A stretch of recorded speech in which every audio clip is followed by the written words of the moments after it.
சில மாதங்களாக யாழ்ப்பாண மக்களின் மனதில் ஒரு புதிய அச்சம் உருவாகி இருக்கிறது.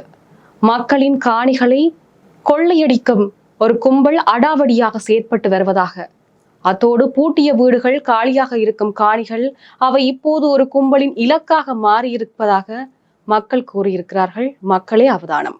அதிகமாக சோசியல் மீடியாவில் பகிரப்பட்ட பதிவுகளை அடிப்படையாக கொண்டே இன்று நான் பேசப்போகிறேன். யாழ் நகரை ஆண்டிய பகுதியில் பூட்டிய நிலையில் இருக்கும் கோடிக்கணக்கான ரூபாய் பெறுமதியான காணிகளை அடாத்தாக அபகரித்து விற்பனை செய்யும் கும்பல் ஒன்று நடமாடி வருவதாக தகவல்கள் வெளியாகியிருக்கு.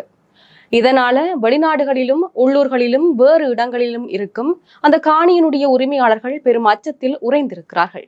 அண்மைய நாட்களாக ஒரு கயஸ்ரக வாகனத்தில் சுமார் 5-6 பேர் கொண்ட குழு ஒன்றை இந்த மோசடியை செய்து வருவதாக பாதிக்கப்பட்ட தரப்பினர் கூறுகிறார்கள். இந்த கும்பலின் செயல்முறை மிகவும் சூட்சமமானது. முதலில் அவர்கள் இலக்காக எடுப்பது வெளிநாட்டில் இருக்கும் உரிமையாளர்களின் காணிகளைத்தான்.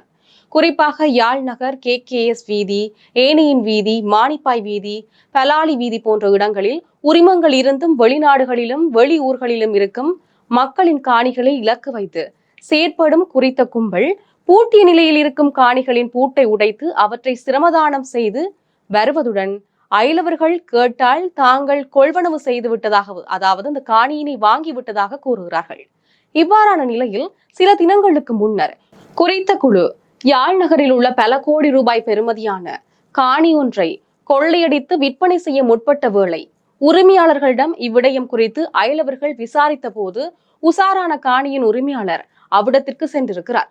குறித்த காணியின் உரிமையாளர் பிரபல்யமான நபர் என்பதை அவதானித்த அந்த குழு அவ்விடத்தை விட்டு பேச்சு மூச்சின்றி நழுவி சென்றிருக்கிறது. இதே போன்று யாழ்ப்பாண மாவட்டத்தின் பல்வேறு பகுதிகளிலும் நடைபெற்று வருகிறதாக, அதாவது காணி கொள்ளை சம்பவம் நடைபெற்று வருவதாகவும் பல காணிகள் அபகரிக்கப்பட்ட சம்பவங்களும் இடம்பெற்றதை அறிய முடிவதாகவும் பலர் சோசியல் மீடியால கூறியிருக்கிறாங்க. இதேவேளை கள்ள உறுதி முடித்த சட்டத்தணிகளும் அண்மையில் சட்டத்திரம் மாட்டியதாக கூறப்படுகிறது. குறித்த குழுவின் அட்டகாசம் மிகவும் வலுப்பெற்றிருப்பதாக கூறப்படுகிறது. அத்தோடு மக்கள் மத்தியில் இது பெரும் அச்சத்தை உருவாக்கி இருக்கிறது. யாராவது உங்கள் காணியை வாங்கிவிட்டோம் என்று கூறினால் உடனே போலீஸ் கம்ப்ளைண்ட் மற்றும் லேண்ட் ரிஜிஸ்டருக்கு எழுத்து மூலம் தகவல் கொடுக்க வேண்டும்.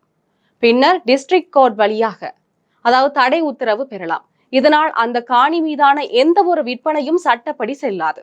சட்ட உதவிக்காக ஒரு ப்ராப்பர்ட்டி லாயரை நீங்க உதவிக்கு அழைக்கலாம். யாராவது போலி ஆவணம் சமர்ப்பித்தால் அவங்கள நாங்க போலி ஆவணம் தயாரித்தல் மற்றும் அத்துமுறல் ஆகிய 2 வழக்குகளை அவங்க மேல நாங்க தொடரலாம்.